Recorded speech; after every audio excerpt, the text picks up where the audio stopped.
He never forgot the woman who saved him. 18 years later, he came back with a helicopter.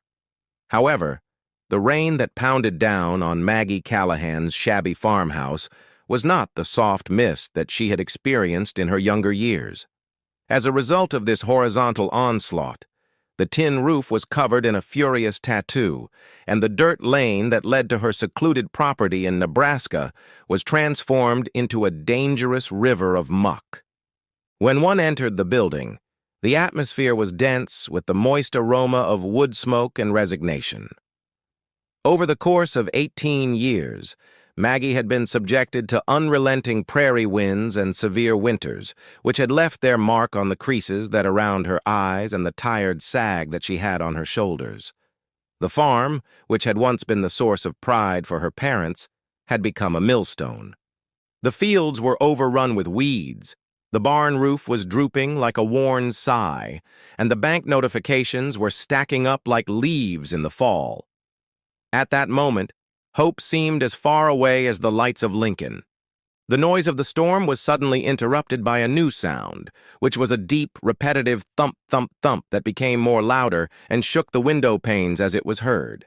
Maggie grimaced as she wiped her hands, which were covered in flour on her apron. To fly at a low altitude? Is this the case? Her breath hitched as she peered through the glass that was splattered with rain. It's not an aircraft.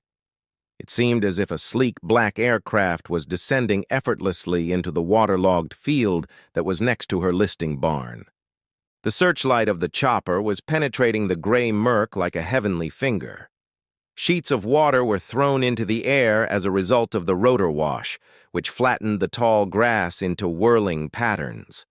The beating of her heart pounded against her ribs. Having problems? Debt collectors who have developed a spectacular new strategy? The side door of the aircraft opened up just in time to prevent terror from taking hold completely. A person, who was silhouetted against the light from the inside, proceeded to drop down into the mud and instinctively dive beneath the rotors that were still whirling. He was tall and broad-shouldered, and he wore black clothing that were perfectly tailored. These garments were completely inappropriate for the muck in Nebraska. Straight toward her doorstep, he approached with a concentrated intensity that would not be ignored. Maggie quickly brought her palm to her neck. An abrupt and unexpected recognition cut through the bewilderment that had been present. Neither the fitted coat nor the aura of authority were the factors. Eyes were the culprits. It was haunted, fierce, and yet it had a tenderness that she had only seen once before, 18 years ago, in the face of a scared kid who was half frozen. This is Elias. In the past, 18 years ago. During the year 2007, there occurred a snowstorm that was more than simply snow. It was a white fury that consumed the whole earth. Maggie, who was 35 years old at the time and still brimming with a feisty and independent spirit, was on her way back from town when her ancient pickup truck fishtailed off the icy road and buried itself in a snowdrift a few miles away from her house.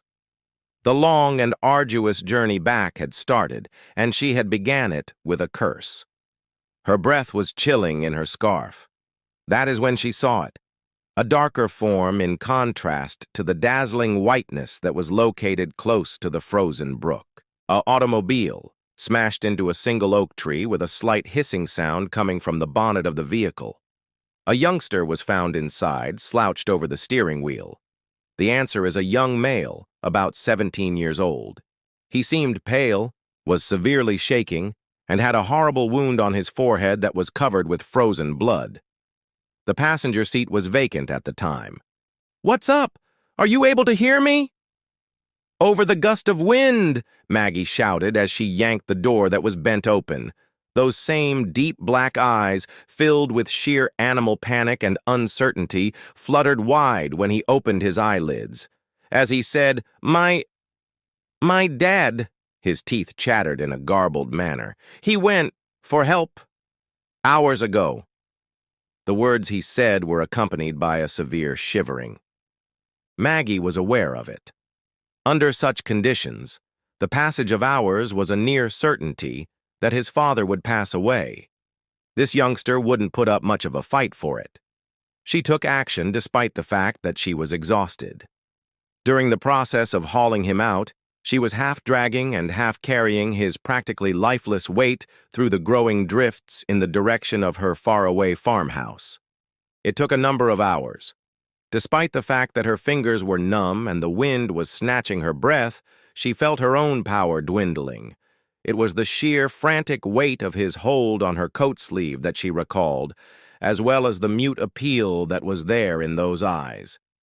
It was necessary for her to bring him back home. She did it. Her care for him lasted for 3 days, during which time the storm was raging. She fueled the fire constantly, gave him thin soup spoonful by spoonful, cleansed his wound, and covered him in every blanket she possessed. She did all of these things in a relentless manner. Because he was encased in a shell of shock and anguish, he did not speak much. Elias Vance was the name he revealed to her on him. Unfortunately, he and his father, who were affluent businessmen from Chicago and had no prior experience with winters on the prairie, had made a mistake. Elias was left in charge of the damaged automobile since his father insisted on being the one to walk for assistance.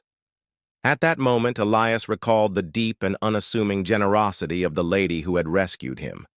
He recalled the faded blanket that she wrapped over him, the unexpectedly pleasant flavor of her basic vegetable soup, and the fact that she did not badger him with questions, but instead provided him with steady, quiet care throughout their time together. Following the onset of the storm and the discovery of his father's frozen corpse by a search team located a considerable distance away, Elias was brought back to Chicago by anxious relatives.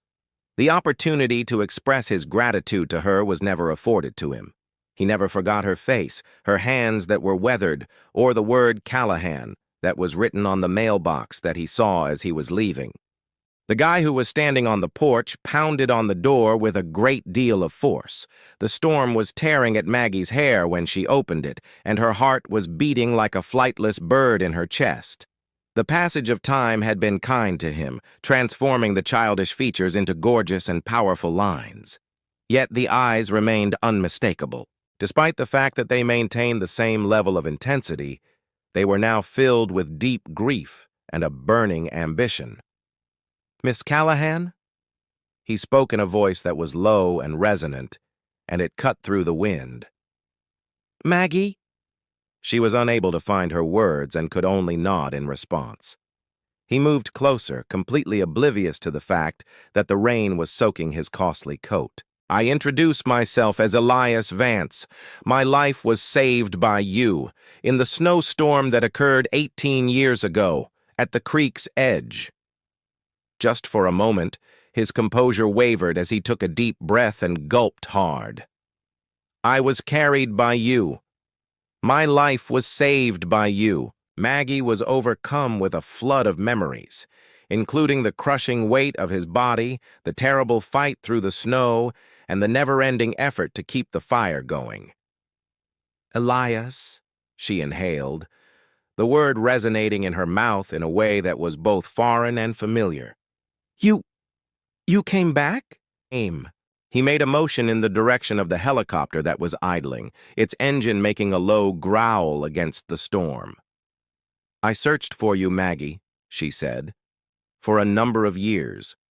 It was like trying to locate a particular particle of sand when I came across the phrase, Callahan Farm, Nebraska. My life. It led me to many locations." Vance Aerodynamics was constructed. He stated the name of the corporation without any sense of pride, just as a fact.